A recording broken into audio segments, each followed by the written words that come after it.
Hi viewers, మనం వచ్చేసి 8వ పాఠము 1వ తరగతి తెలుగు తోట చూస్తున్నాము. తెలుగు తోట సాధన వర్క్షీట్ చూస్తూ ఉన్నాము. 8వ పాఠము పాఠశాల పండుగ. పిల్లలు చిత్రానికి రంగులు అనేటువంటిది వేయండి. ఇక్కడ జాతీయ జెండా ఇవ్వడం జరిగింది, దానికి రంగులు అనేటువంటిది వేయండి. సో ఈ విధంగా జాతీయ జెండాకు రంగులు అనేటువంటిది వేయండి.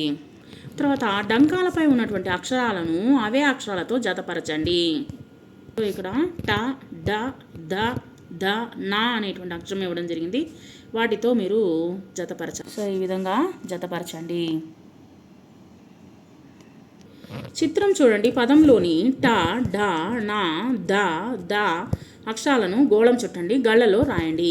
ఇక్కడ పాఠశాల, డంక, బాణం, రథం, ధనం అనేటువంటిది ఇక్కడ ఇవ్వడం జరిగింది. వాటిలో ఠ, ఢ, నా, ధ, ధ అనేటువంటి అక్షరాలు ఇక్కడ ఇవ్వడం జరిగింది. తర్వాత గళ్ళలోని ట, ఢ, నా, ధ, ధ అక్షరాలను గుర్తించండి. ఒక్కొక్క అక్షరానికి రంగులు అనేటువంటి వేయండి. ఎక్కడైతే ఉందో దానికి ఆ యొక్క అక్షరాలకు వచ్చేసి రంగులు అనేటువంటి వేయండి.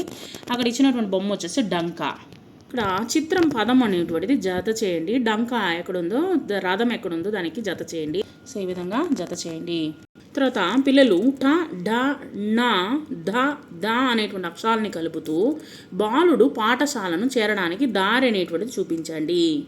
పాఠశాలకు వెళ్ళేదానికి దారిని చూపించండి. తర్వాత క్రింది పదాలను చదవండి. వేరుగా ఉన్నటువంటి పదాలకు గోళం చుట్టండి. ఇక్కడ కంఠం, కమటం, కమటం, కమటం ఇచ్చినారు. కంఠం అనేటువంటి రాయండి, గోళం చుట్టండి. ఫస్ట్ దానికి పదం, పదం, రథం, పదం అనేటువంటిది ఇచ్చినారు. రథానికి గోళం చుట్టండి. సో గోళం చుట్టి ఈ విధంగా ఖాళీల్లో పూరించండి.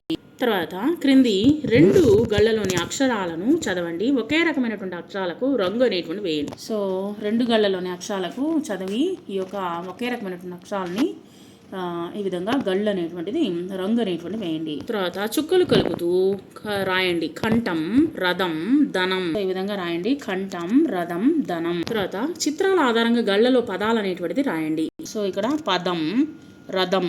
ఇక్కడ క్రింది చిత్రాల్లో వేరుగా ఉన్నటువంటి చిత్రాన్ని గుర్తించండి, పదాలు రాయండి. ఇక్కడ వచ్చేసి ఇక్కడ పాఠశాల, తర్వాత మెడ ఉంది. సో లాస్ట్లో మెడకు వచ్చేసి గోళం చుట్టండి. తర్వాత వచ్చేసి రథం, తర్వాత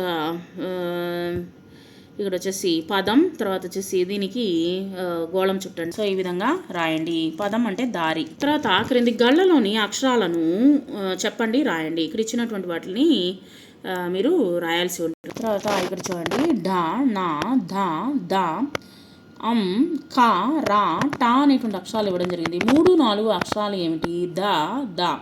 7, 8 అక్షరాలు ఏమిటి? ట, రా, ట. 7, 3, 5 అక్షరాలు కలిపి చదవండి. రథం. అక్షరాలు కలిపి చదవండి. ధర. 1, 5, 6 అక్షరాలు కలిపి చదవండి. డంక.